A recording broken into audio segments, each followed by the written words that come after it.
আজ ইচ্ছে হয়েছিল দুপুরের লাঞ্চটা বাইরে করব। আর সেই কারণে আমরা প্রায় 1.5 ঘন্টা ড্রাইভ করে গেছিলাম দুপুরের লাঞ্চ করতে। হাই, আমি সহেলি, আর আপনারা সবাই কেমন আছেন? আশা করি সবাই খুব ভালো আছেন।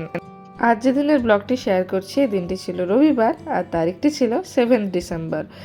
এখন ঘড়িতে বাজছিল 12:30 মতো, আর আমরা সবাই রেডি হয়ে বেরিয়ে পড়েছি। আজ যেহেতু রবিবার, তাই ইচ্ছে হলো যে একটু বাইরে কোথাও লাঞ্চ করা যাক।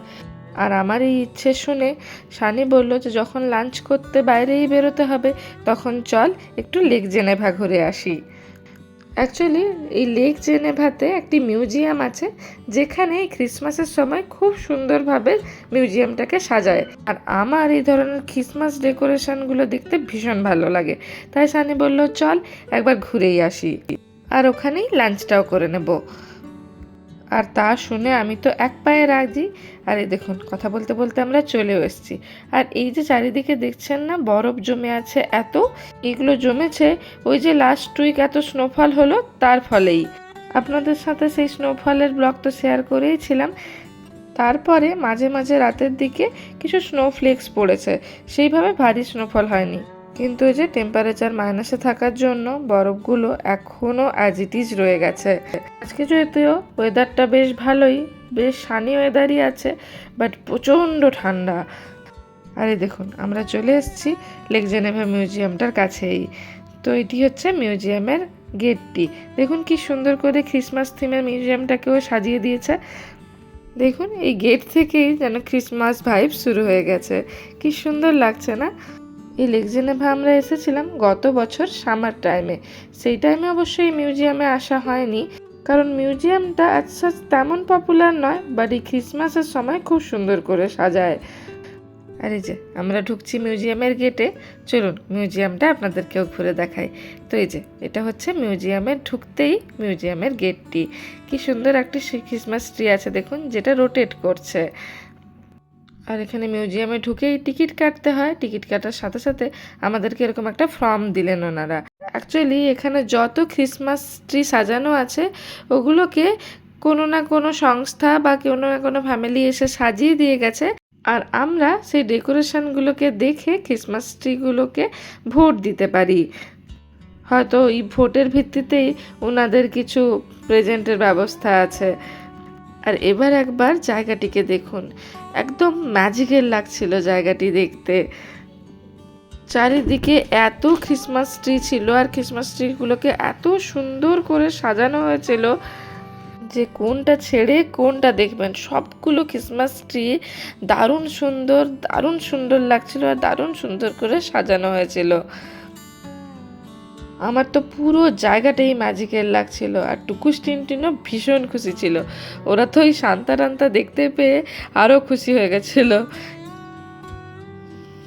আমি এখানে টুকুস আর টিনটিনকে শান্তার সাথে ইন্ট্রোডিউস করাচ্ছিলাম। ওরা তো নর্মালি শান্তাকে মোবাইলে দেখেছে বা টিভিতে দেখেছে, সামনে এইভাবে দেখেনি কখনো, তাই এখানে এসে শান্তা দেখতে পেয়ে ভীষণ মজা পেয়েছে। আর তাছাড়াও এই মিউজিয়ামে কিছু কিছু জায়গায় এইরকম আগেকার দিনে সব কেমন হতো এই ধরনের স্ট্রাকচার তৈরি করা আছে, যেগুলো আমরা টুকটাক ঘুরে ঘুরে দেখছিলাম।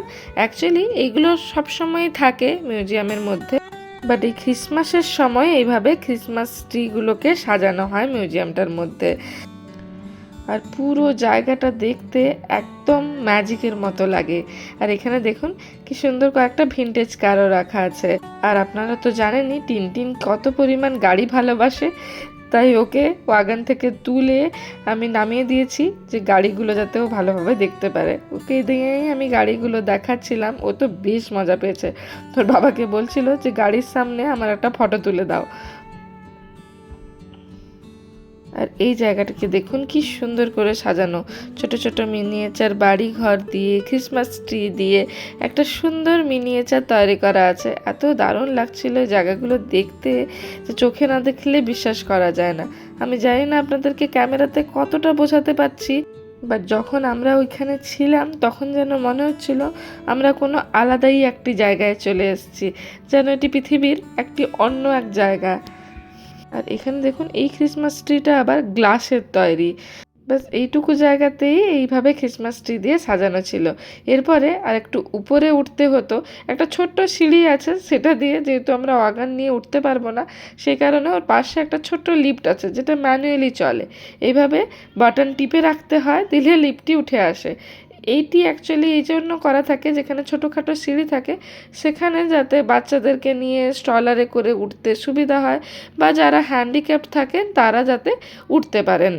আর এই দেখুন, একটু উঁচুতে উঠে আমি জায়গাটিকে ক্যাপচার করছিলাম, যেন মনে হচ্ছে না যে কোনো একটি রাস্তার চারিদিকে এই ক্রিসমাস ট্রিগুলোকে সাজানো আছে আর লোকজন তার মধ্য দিয়ে হাঁটছেন।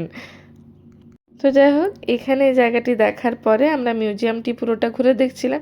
এই জায়গাতে দেখলাম একটা সুন্দর মিনিয়েচার করা আছে, যেখানে এই যে ট্রেন, এরোপ্লেন, কত রকম জিনিসপত্র আছে যেগুলোকে চালানো যায়। ওই যে দুজনকে দেখছেন, ওরা কিন্তু এই গাড়িগুলোকে অপারেট করছে।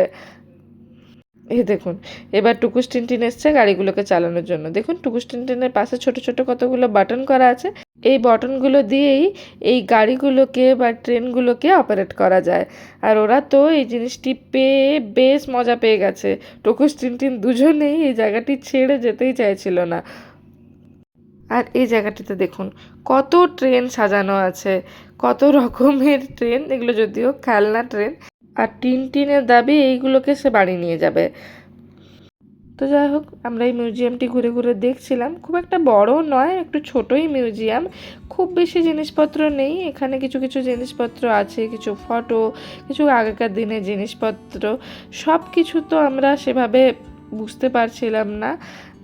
কিছু কিছু জায়গায় সমস্ত হিস্ট্রিগুলো লেখা ছিল, বাট টুকুস টিনটিনের জন্য সব কিছু সেইভাবে পড়ে ওঠার সুযোগ হয়নি। তবুও যতটুকু বুঝতে পারছিলাম সেগুলোই আপনাদেরকে বলছি। এখানেও একটা মিনিয়েচার তৈরি করা ছিল। আর এইখানটিতে দেখুন, এইখানটিতে সেই পুরনো দিনে যে গন্ডোলা ইউজ হতো, বা যে ধরনের ঘোড়ার গাড়িতে এনারা ঘুরে বেড়াতেন, সেই ধরনের জিনিসগুলো রাখা আছে। আর এই জায়গাটি দেখুন, এই জায়গাটি প্রথম প্রথম তো আমরা খুব একটা বুঝতে পারছিলাম না। তারপর সানি এখানকার হিস্ট্রিগুলো পড়ে যেটুকু বুঝেছে সেটুকুই আমাকে বলল। কিছু কি করতে চেয়েছে বুঝতে পারছি না। History of Saigon Temple Tea House. যেটুকু বুঝলাম, কোনো একটি টি হাউসের বাংলোকে রেপ্লিকেট করা আছে। আর এখানে দেখুন অনেক পুরনো দিনের পিয়ানো রাখা ছিল। আর এই যে খাতাটি দেখছেন, ওখানে স্বরলিপি লেখা ছিল। যারা বাজাতে জানে তারা এই স্বরলিপি দেখে বাজাতেও পারে। তাই আমিও একটু বসে চেষ্টা করলাম। বাবা আসছি আমি।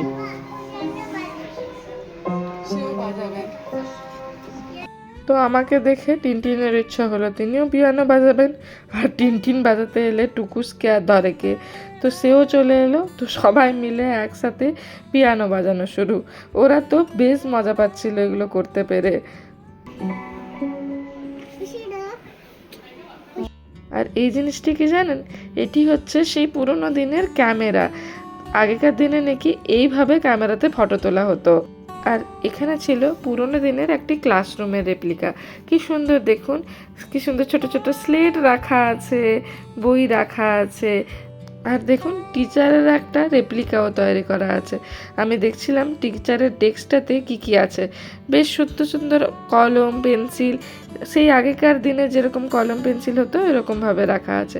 আর ক্লাসরুমের মধ্যে একটি পিয়ানোও ছিল, যেটি বাজতো। তো যাই হোক, ওখান থেকে বেরিয়ে আমরা আবার ওই জায়গাটিতে এলাম। এবার আমরা ক্রিসমাস ট্রিগুলোকে একটু ভালোভাবে দেখব আর তার ভোটিং করব। ওদিকে ওই যে ছোট লিফটটাতে ওরা নামছে, আর আমি সিঁড়ি দিয়েই নেমে এলাম। এইটুকু সিঁড়ি, এইটুকু ওঠার জন্য একটি ছোট্ট লিফট আছে পাশে। তো এই যে আমরা আবার চলে এসেছি এই জায়গাটিতে। আর এই যে এখানে টিনটিনকে দেখুন, এই চেয়ারটি পেয়ে সে তো মজাতে দুলতে ব্যস্ত। আর টুকুস ওয়াগনেই বসে আছে, ও সেখানে কান্নাকাটি করছে, আমাকেও নামাও, আমিও দুলবো। তো যাই হোক, সে কারণে দুজনকেই নামিয়ে দিতে হলো। আর দুজনই বেশ মজা করছিল।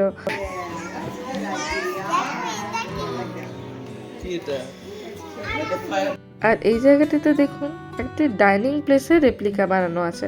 হয়তো আগেকার দিনে যারা একটু বড়লোক টাইপের হতেন তাদের ডাইনিং টেবিলগুলো এরকম হতো, বা ডাইনিং রুমগুলো এরকম হতো। তো এবার আমরা আস্তে আস্তে এখান থেকে বেরিয়ে যাচ্ছি। আর বেরিয়ে যাওয়ার সময় দেখলাম এই দিকটিতে বেশ অন্যরকম একটু ডেকোরেশন করা আছে, তাই ভাবলাম একটু এসে দেখি। তো এই যে দেখুন, এখানটিতে একটু অন্যরকমভাবে ডেকোরেশন করা আছে। এখানে বোধহয় তখনকার দিনে যাদের অবস্থা ভালো ছিল না তারা কিভাবে থাকতেন সেটি দেখানোর চেষ্টা করা হয়েছে। তো যাই হোক, আমরা এবার আস্তে আস্তে মিউজিয়াম থেকে বেরিয়ে যাচ্ছি। আর এই যে আমাদের যে যে ক্রিসমাস ট্রিগুলো ভালো লেগেছিল ওইগুলোকে ভোট দিয়ে আমরা পেপারগুলোকে ঢোকাচ্ছিলাম বক্সে। আর এখানে ইনি টুকুস টিনটিনকে স্টিকার দিচ্ছিলেন, ওরা কিন্তু বেশি মজা পেয়েছিল। আর এই যে এবার আমরা ওখান থেকে বেরিয়ে এসেছি। এবার আমরা যাব একটু লেকটার দিকে। লেকটার সামনেই কোনো একটা রেস্টুরেন্টে লাঞ্চ করব। যদিও টুকুস টিনটিনকে আমি লাঞ্চ করিয়ে নিয়ে এসেছি, ওদেরকে একটু তাড়াতাড়ি লাঞ্চ করিয়ে দিয়েছিলাম, কিন্তু ওদেরকে লাঞ্চটা আমি করিয়েই নিয়ে এসেছিলাম। আমি জানতাম যে আমাদের লাঞ্চ করতে করতে অনেকটা দেরি হয়ে যাবে, তাই টুকুস টিনটিনকে লাঞ্চ করিয়ে নিয়ে এসেছিলাম। এখন প্রায় 2:30 মতো বেজে গেছে, আমরা এখনও রেস্টুরেন্টে পৌঁছাইনি। আর এই যে রাস্তাটা দেখুন কি সুন্দর করে সাজিয়েছে সমস্ত দোকানপাটগুলোকে। আর এই দেখুন, এই যে দোকানপাটগুলোতে গার্ল্যান্ডসগুলো লাগানো আছে ওগুলো কেমন ফ্রোজেন হয়ে গেছে দেখুন। শীতকালের এটি এক অন্যরকম সৌন্দর্য। পুরো জায়গাটাই বেশ সুন্দর ক্রিসমাস ভাইবে ভরে গেছিল, দোকানপাটগুলো ভীষণ সুন্দরভাবে সাজানো ছিল। আর জানেন, যখন গত বছর সামারের সময় আমরা এই জায়গাটিতে এসেছিলাম, এই জায়গাটি পুরো গম গম করতো, কোথাও একটা পার্কিং পাওয়া যেত না। আর এই যে রাস্তাঘাটগুলো দেখছেন একদম ফাঁকা, এই জায়গাগুলোতে লোকে লোকারণ্য থাকতো। আর এই দেখুন, আমরা লেকের পাশাপাশি পৌঁছে গেছি, এবার ঢুকছি একটা রেস্টুরেন্টে। তো এই যে এই রেস্টুরেন্টটা একদম লেকের অপোজিটে। সামারের সময় যখন এসেছিলাম তখন আমাদের ইচ্ছে ছিল এই রেস্টুরেন্টটিতে খাওয়ার, বাট তখন পুরো রেস্টুরেন্টে সমস্ত টেবিল ফুল ছিল। এই রেস্টুরেন্টটা কিন্তু এইটুকুই নয়, যেটুকু জায়গা আপনারা দেখছেন, অনেকটা বড়। শুধু লেক সাইডের পোর্শনটা এইটুকু। এই লেক সাইডের টেবিলগুলি ছাড়াও এই রেস্টুরেন্টটা বিশাল বড় সাইজের, বাট তবুও আমরা সেই সময় জায়গা পেয়েছিলাম না। আর এখন দেখুন, এই লেক সাইডের সমস্ত টেবিলও ফুল হয়নি। আর এদিকে টিনটিনকে দেখুন, ওনার চোখে রোদ লাগছে, তাই ও বলছে জানলাটা পুরোই ঢেকে দিতে পর্দা দিয়ে। আর এই দেখুন, আমাদের লাঞ্চ চলে এসছে। আমরা নিয়েছিলাম একটা চিকেন ডাব, একটা সি ফুড প্ল্যাটার, আর টুকুস টিনটিনের জন্য নিয়েছিলাম কিছু ফ্রাইস। এই যে রেস্টুরেন্টগুলোতে বাচ্চাদের জন্য হাই চেয়ারের ব্যবস্থা থাকে, আর বাচ্চারা যাতে বিজি থাকে সেই কারণে ওদেরকে কিছু ক্রেয়ন, পেপার এগুলোও দিয়ে যায়। তো যাই হোক, আমাদের খাওয়া দাওয়া কমপ্লিট হয়ে গেছে। আর এবার আমরা বেরিয়ে যাচ্ছি। টুকুস টিনটিনকে একটু ওয়াগানে সেট করে নিচ্ছি। এখন 4:30 মতো বেজে গেছে, সূর্য অস্ত যাচ্ছে, রোদটা কমে গেছে, সে কারণে বাইরে ঠান্ডাটা আরও বেড়েছে, তাই টুকুস টিনটিনকে একদম ঢাকাঢাকি করেই নিয়ে বেরোচ্ছি। এই এরিয়াটি হলো এই রেস্টুরেন্টেরই আউটডোর এরিয়াটা। শীতের সময় এই অবস্থা হয়ে থাকে। এই যে আমরা রেস্টুরেন্ট থেকে বেরিয়ে এসেছি, এবার যাচ্ছি গাড়ির দিকে। এই জায়গাটি স্নোগুলোকে পরিষ্কার করেনি কেন জানি না, আমি ওয়াগনটি গড়াতে চেষ্টা করেও ঠিকমতো গড়াতে পারছিলাম না এই কারণে, তাই এই সময়টা সানি গড়াচ্ছিল ওদেরকে নিয়ে। আর এই দোকানটিকে একবার দেখুন কি দারুণ করে সাজিয়েছে। এটি অ্যাকচুয়ালি একটি আইসক্রিমের দোকান। ইচ্ছে তো ছিল যে আর একটু ভালোভাবে এই রোডটির ভিডিও করব, বাট এত ঠান্ডা লাগছিল, হাতগুলোকে বাইরে রাখা যাচ্ছিল না, হাতগুলো রীতিমতো ব্যথা করছিল, সেই কারণে আমরা তাড়াতাড়ি করে গাড়ির কাছে চলে এসেছিলাম। তো এই যে আমরা এবার এখান থেকে বেরিয়ে যাচ্ছি গাড়ি নিয়ে। গাড়িটাকে মিউজিয়ামের পাশের পার্কিংয়েই রেখে দিয়ে চলে গেছিলাম, সেই কারণে অনেকটা দূর হাঁটতে হচ্ছিল। যাওয়ার সময় এতটা ফিল করিনি, বিকজ সেই সময় রোদ ছিল, কিন্তু আসার সময় রোদটা পড়ে যেতেই ঠান্ডাটা এত বেড়েছে যে বাইরে থাকতেই কষ্ট হচ্ছিল, তাই তাড়াতাড়ি গাড়ির কাছে এসে বেরিয়ে এলাম। আর দেখুন, সূর্য অস্ত যাওয়ার সময় লেকের কাছটা কি দারুণ লাগছে, আকাশের কালারটা একবার দেখুন কি অপরূপ সুন্দর লাগছে, তাই না? তো কিছুক্ষণ লেকের সাইডে গাড়ি নিয়ে ঘুরে এবার আমরা রওনা দিচ্ছি বাড়ির দিকে। আর ওই যে সামনের বাড়িটিকে দেখছেন, এটি ক্রিসমাসের জন্য এত সুন্দর করে সাজিয়েছে, পুরো বাড়িটি কিভাবে ঝলমল করছে। এই ক্রিসমাসের সময় কিছু কিছু লোকজন ওনাদের বাড়িগুলোকে এত সুন্দর করে সাজান যে দেখলে চোখ জুড়িয়ে আসবে। আর তারপর দেখুন, ফেরার সময় আর কাদের সাথে দেখা হলো, এখানে এসে দেখি কিছু হরিণ রাস্তা পেরোচ্ছে। আর এনারা রাস্তা পেরোচ্ছেন বলে আমাদেরকে গাড়ি থামিয়ে দাঁড়িয়ে থাকতে হয়েছে, যে এনাদের রাস্তা পেরানো হয়ে গেলে তারপরেই আমরা গাড়ি নিয়ে যেতে পারবো। হয়তো কোনো গরম জায়গার খোঁজেই বেরিয়েছে এরা। তো চলুন এবার আমরা রওনা দিই বাড়ির দিকে, আর ভিডিওটিও এখানেই শেষ করলাম। আমার ভিডিও যদি আপনাদের ভালো লেগে থাকে তাহলে চ্যানেলটিকে সাবস্ক্রাইব করে রাখবেন আর একটা লাইক করে দেবেন, তাহলে আপনাদের সাথে আমার এই ছোট ছোট গল্পগুলো আরও হতে থাকবে। সবাই ভালো থাকবেন, সুস্থ থাকবেন। আজকের মতো আসি। Thanks for watching, by.